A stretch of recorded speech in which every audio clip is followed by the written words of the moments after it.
Tyrese and Jeezy sit down and have an intellectual talk. Make sure you like, comment, and subscribe. Iron sharpen iron, wisdom swapping, spirituality, praying over our relationships and kids.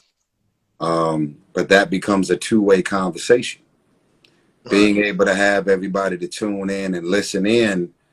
You know, we're at the height of depression.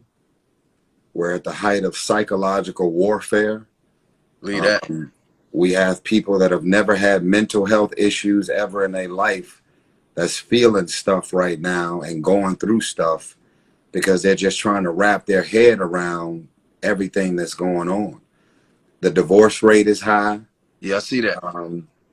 The domestic violence rate is high. Right. And that's just a bunch of stuff that people ain't talking about because everything obviously is about, rest in peace, our brother George Floyd and Tamir Rice and Breonna Taylor and just everything that we're dealing with. And, you know, it's almost like wear a mask, but they're not necessarily instructing us on how to go about wearing a mask when there's a lot of people with breathing issues. Right. You know, it's like, so I'm just grateful to be on the platform to just give everybody that's tuned in an opportunity, if we can, to say, look, man, we know is real out here.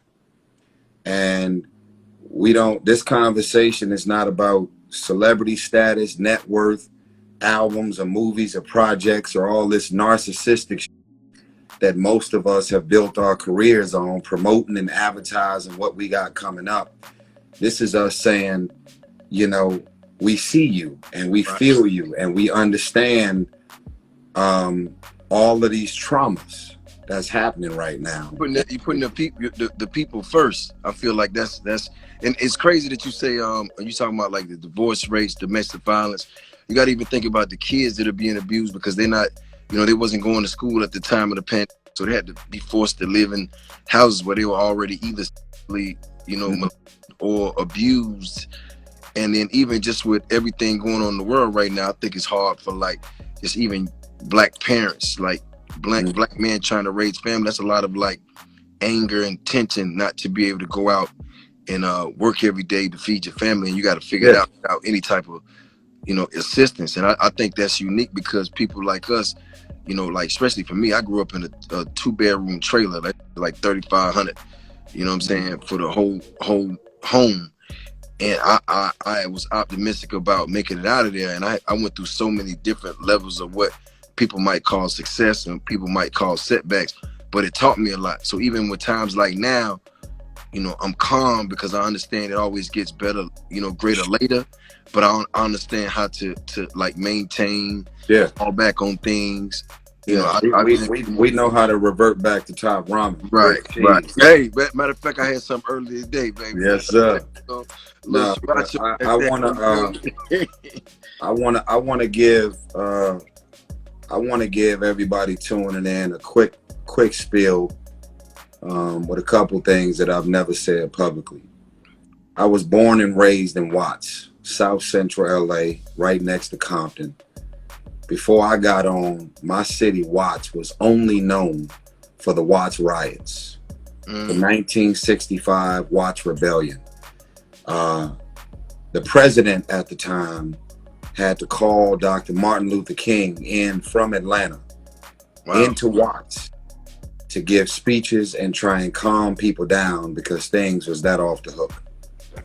And that's the kind of vulnerabilities that I was born into. I was actually born at Martin Luther King Hospital.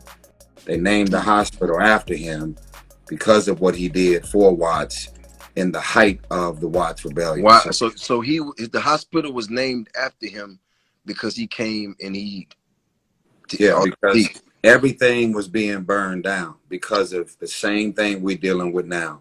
Police corruption, excessive force. Did you feel that? Like, was you like a youngster and you was seeing everything going on? It happened in 65 and I was born in 78. I'm 41.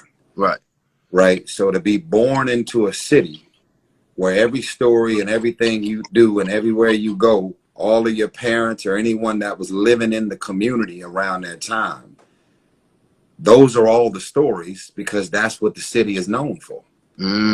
So when I got on, and it's not to get misconstrued, because for some reason when you were saying that, the first thing came to my mind was the Rodney King riots. Okay, so this is a whole Rodney King happened in LA. Right. We were looting in South Central LA, and we were looting everywhere. Got it. But we were looting in South Central because of what they did to Rodney King and how all of them officers got off. So that was like round 2, round 3, right. round and 4. It's crazy because that's right where we at now. Right. Wow. And so that's what I was born into. And when the Watts riots of 1965 went down, it was specific to Watts. And when the Rodney King thing went down, we was burning down everywhere. Right. It wasn't just it was Inglewood, Compton, Watts, Long Beach. Right. It was everywhere. It was on CNN everywhere. Let me get a quick like getting into it quick for those who don't understand. What was the Watts riots about? Like what was that tension for? The Watts riots was about exactly what we're dealing with now, which is excessive force, racism, cover up, just various different things that we were dealing with in the hood in Watts. And it just got to that breaking point where we like, man, this. Right. And that just happened in Watts. So the rest of LA wasn't being affected as much as what was going on in Watts, and that's why the tension happened in Watts. I think the Watts riots was specific to Watts, but obviously there were other places that were in the inner city that were still being burned down. But the majority of the shit that went down was in Watts. That's why they didn't call it the LA riots. They said right. Watts riots because Watts was burned down to the ground. Right. So you got Young Ty coming out of Watts. He's inspiring to be. What's your mindset? Like, you come out of Watts, this history. Well, I mean, the thing is, long before I discovered what my actual talent was, or what God was going to use me for, or what my entry point was going to be, everything for me was just about survival. You know what I'm saying? Like, when I used to walk to school, I went to Locke High School in Watts, and I used to have to walk through like 10 hoods. Me and my family had every form of public aid. We had WIC vouchers.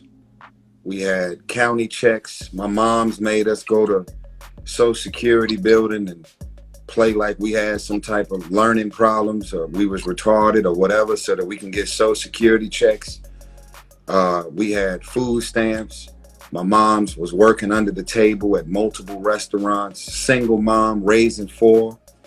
And she became an alcoholic for 27 years. My pops was an alcoholic, kid. I mean, every level of dysfunction imaginable. Right. In Watts, there's Crippin', there's Blood, and there's SA gangs,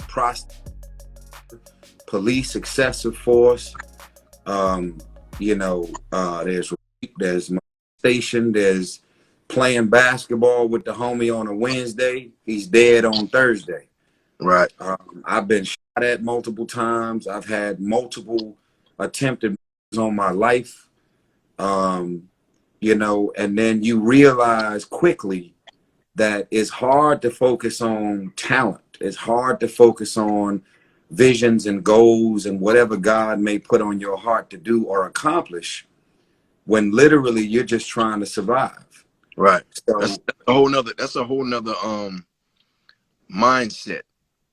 That's it. Because you don't even you're not even.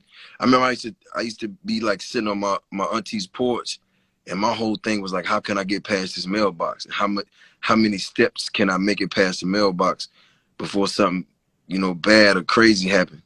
Yeah. I never forget one time I was on my way home. I think we went to go see Minister Society, matter of fact. We was standing on the corner, probably 1 a.m. in the morning. It's just me and him. We was on the street called Central and Century, right across from the park